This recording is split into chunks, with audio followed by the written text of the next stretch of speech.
What's up guys? Good evening for today's video. Paano ba tanggalin ang watermark sa CapCut? Napakasimple lang guys. Ito pong video na to ay para lang sa mga hindi pa alam kung paano ba tanggalin ang watermarks. Please watch this. Ayun guys, nandito na tayo sa CapCut. Pindutin mo tong new project. Dapat guys may load kayo dito para magamit nyo yung iba pang mga effects. Ito guys, sample lang to. Kunyari itong video na to. Yan, add.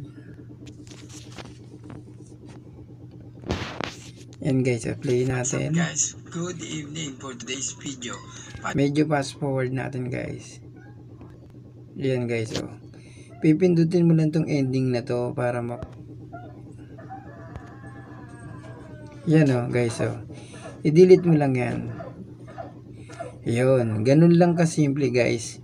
Magtanggal ng watermarks ni CapCut. Tapos pipindutin mo yung arrow na yan para ma-export na.